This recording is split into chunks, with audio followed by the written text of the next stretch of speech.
Alléluia. Est-ce que vous allez bien, tout le monde? Je vous sens un peu fatiguée. Alors pour ceux qui ne me connaissent pas, je m'appelle Eunice Chevalier. Je remercie premièrement mon père spirituel qui me fait le privilège, qui me permet de pouvoir être présent devant vous. Et je remercie aussi l'église Verata qui m'a fait cette invitation, vraiment. Et je vous remercie aussi à tous d'être présents aujourd'hui. Que Dieu vous bénisse. Est-ce qu'on peut acclamer pour le Seigneur?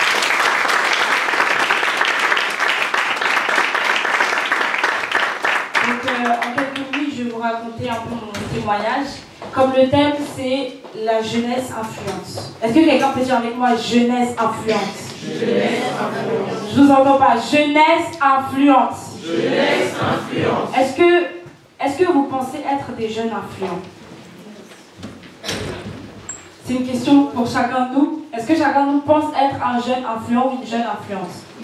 Oui? Vous pensez? Est-ce que quelqu'un juste peut lever le doigt, peu importe la personne, et me donner un élément qui fait de lui ou qui fait d'elle une jeune influence ou un jeune influent ou une jeune influence? Une personne. Un élément. Peu importe. Personne. Un élément, peu importe ce que c'est. Si vous évangélisez, peu importe, sur les réseaux ou même en général. Oui. Être un ambassadeur pour Christ. Amen. Est-ce qu'on peut avoir des détails par ambassadeur?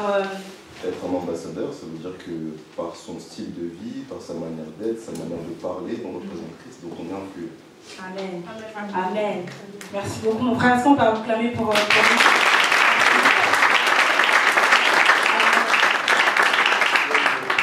Donc, comme on a dit, le thème c'est jeunes influents.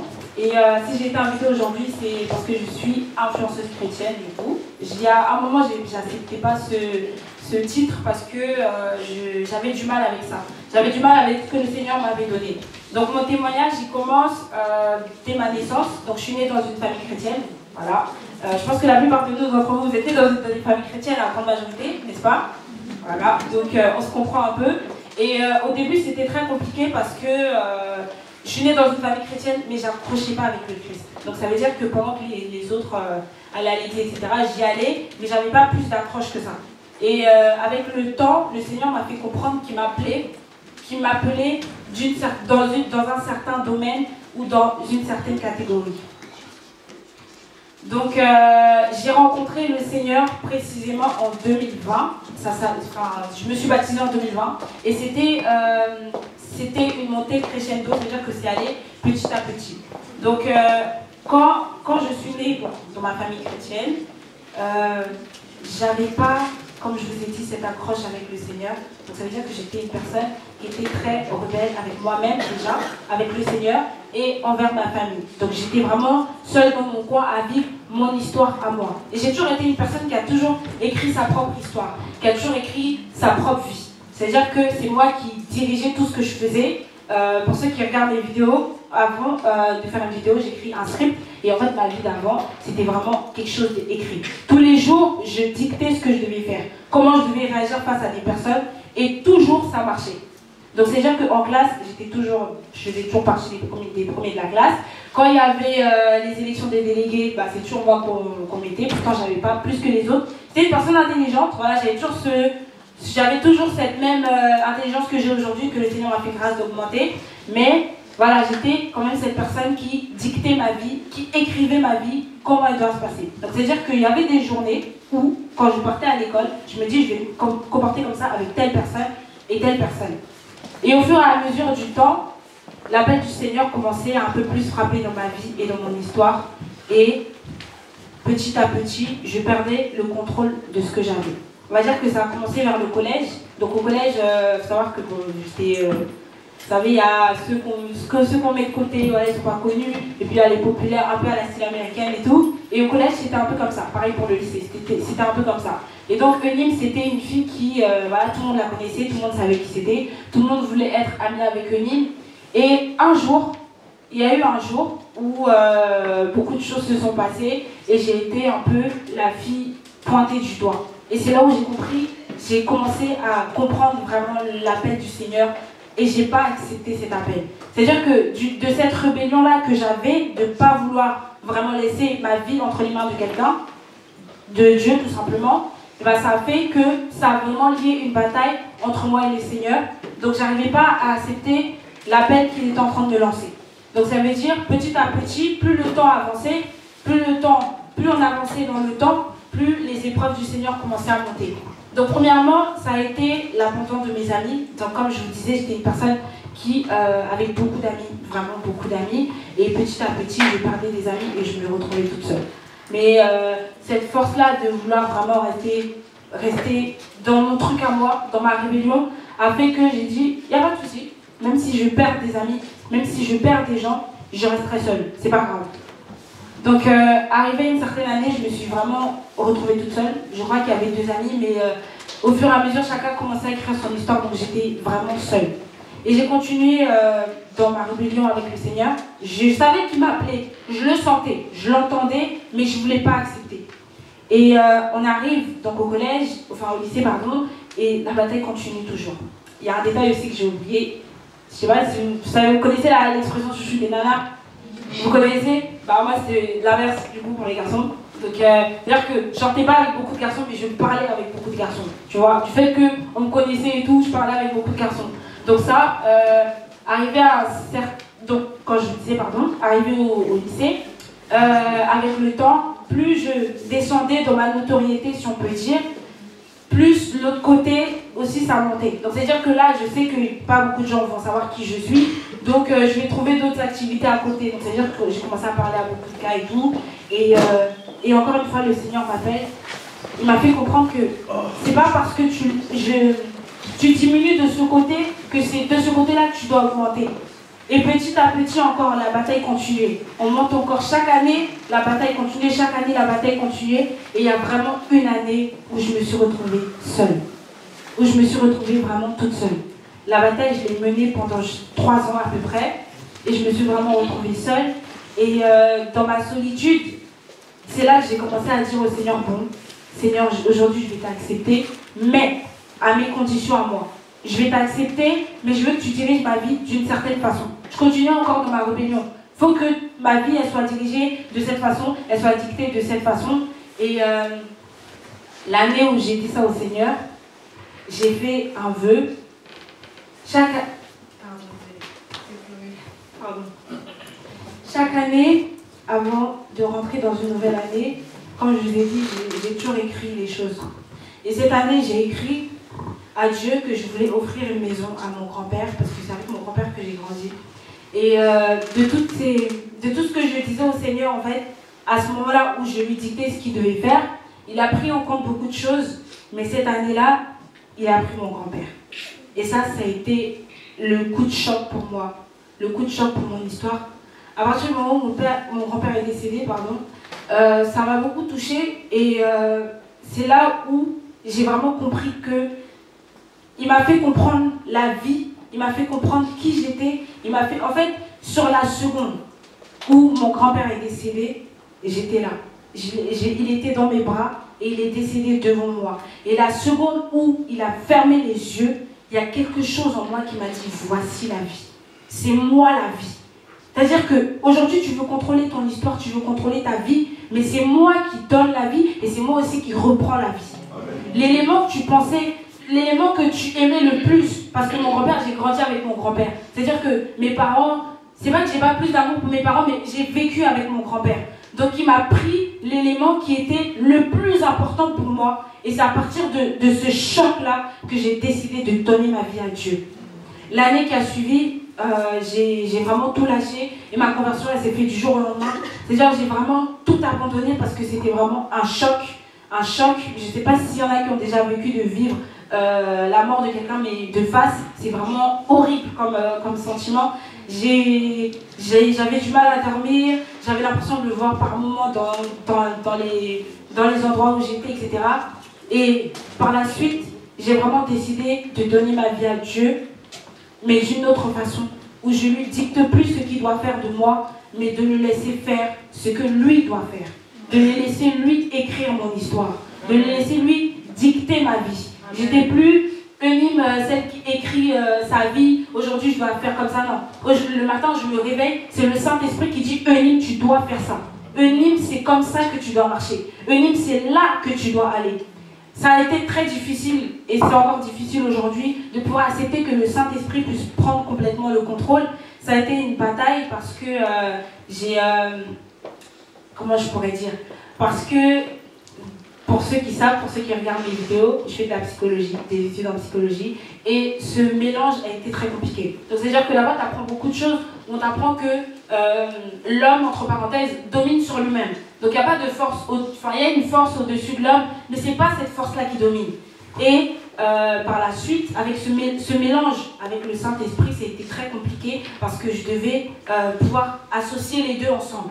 Et c'est comme ça que le Saint-Esprit m'a guidée. Dans la période où je perdais aussi les amis, c'est comme ça que j'ai décidé d'ailleurs d'apprendre la psychologie. Dans cette période où je perdais les amis, j'ai commencé à regarder des vidéos sur comment discerner, mais de l'autre côté. Voilà, comment analyser une personne. Voilà, parce que je ne voulais pas marcher avec des gens en me disant demain ils vont m'abandonner comme les autres l'ont fait. Donc j'ai commencé vraiment à étudier l'homme, mais à cause de cette peur de devoir perdre encore des gens. Donc ça veut dire que petit à petit, quand le temps passait, je me suis vraiment forgée dans la psychologie. Et avec ça, face à la rencontre avec le Saint-Esprit, ça a été compliqué. Mais le Saint-Esprit a changé les choses. Encore une fois, il m'a dit, c'est moi qui ai écrit ton histoire. Donc voilà ce que tu vas faire. Tu vas faire un mélange entre la psychologie et la spiritualité. J'ai dit, mais Seigneur, comment je vais faire ça? Ça va être compliqué de faire ce mélange entre un monde qui n'accepte pas un Dieu et un monde qui accepte un Dieu. Mais le Seigneur a pourvu. Et c'est comme ça que j'ai commencé mon influence. C'est comme ça que j'ai commencé à être influente. Le Seigneur m'a dit, ne t'inquiète pas, c'est moi qui guide. Maintenant que tu m'as donné ta main, on va avancer ensemble. Et c'est comme ça que j'ai commencé à écrire.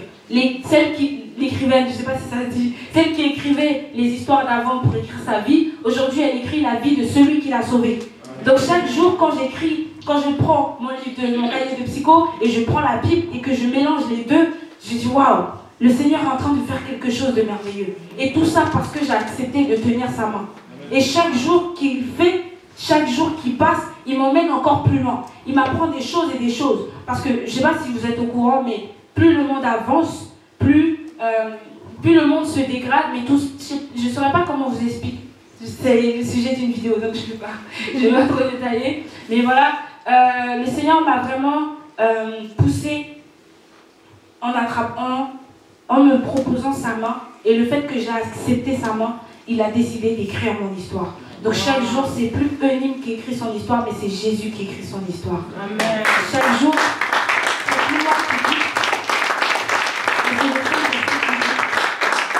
Je suis une personne, je pense que je l'avais déjà dit dans une vidéo, qui est du fait que j'ai été acceptée par tout le monde et que du jour au lendemain je me retrouve seule, ça m'a créé une peur de l'être humain, si je peux le dire, c'est comme ça que je le définis. Donc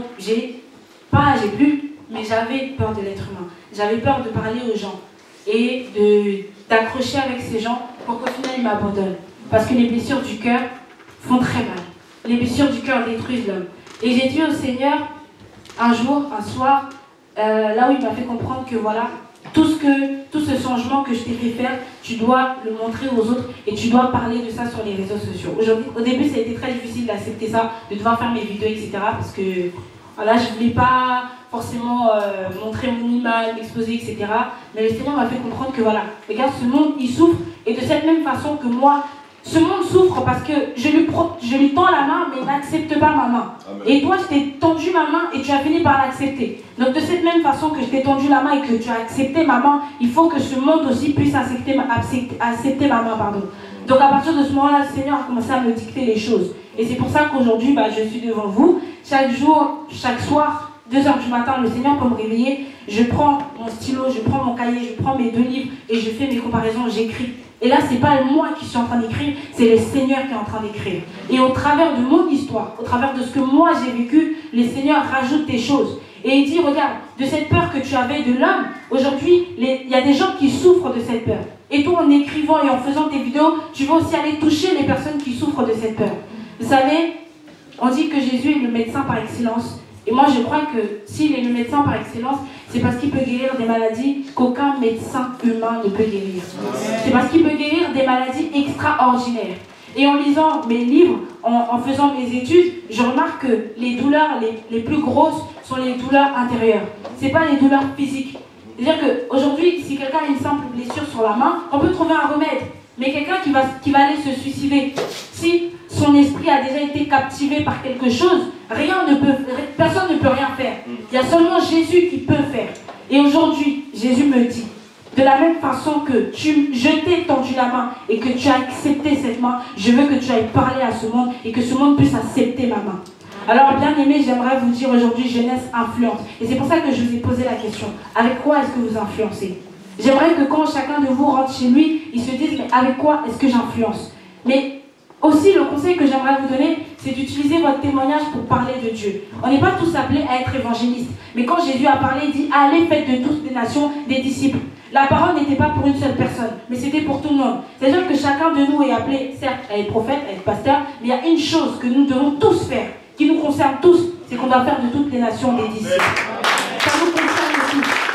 Et j'aimerais que ce thème, parce que c'est au travers de l'influence que nous allons ramener des âmes à Christ. Aujourd'hui, il y a des gens qui n'acceptent pas encore, mais moi je suis très heureuse de voir qu'il y a beaucoup de rappeurs chrétiens. Je suis très heureuse de voir qu'il y a beaucoup d'influenceurs chrétiens. Ça prouve que le Seigneur a placé en nous une intelligence particulière. Ça prouve que le Seigneur a placé en nous quelque chose de particulier. Cette génération, quelque chose de particulier. Et je voulais vous lire ce verset, Romains 12, qui dit, Romains 12, verset 2, pardon.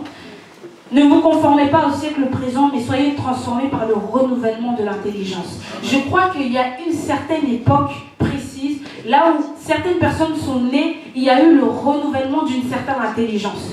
Et c'est pour ça, mes frères, que je veux vous exhorter aujourd'hui à prendre en main cette intelligence que le Saint-Esprit vous donne. Parce que vous êtes une jeunesse particulière. Je crois que quand j'ai vu les instrumentistes jouer, j'étais impressionnée. Il y a des années encore, c'était difficile pour certaines personnes de pouvoir juste avoir un instrument de musique. Mais aujourd'hui, on a ça à portée de nous. On a tout à portée de nous. On a tout à côté. On a nos téléphones. On a tout à côté de nous. Pour se déplacer, on a tout. On n'a aucune excuse pour ne pas servir le Seigneur. Soyons transformés par ce renouvellement de l'intelligence que Dieu nous donne. J'aimerais que tu te poses la question en rentrant. Par quoi est-ce que j'influence? Dieu t'a donné l'âme qui est l'influence aujourd'hui pour que tu puisses parler de lui, pour que tu puisses le faire connaître, celui qui t'a sauvé. Cette salle, elle ne devait pas juste être comme ça. Elle devait être grande avec beaucoup plus de jeunes. Parce que Dieu a mis quelque chose en nous qui fait que nous pouvons aller chercher ceux qui sont dans le monde pour le ramener en lui. Jésus vous a tendu la main. Vous avez accepté cette main. Et maintenant, allez proposer cette main-là aux autres afin qu'eux aussi puissent l'accepter. Bien-aimé, avec quoi est-ce que tu influences? Pose-toi la question. Que Dieu vous bénisse. Que Dieu vous bénisse.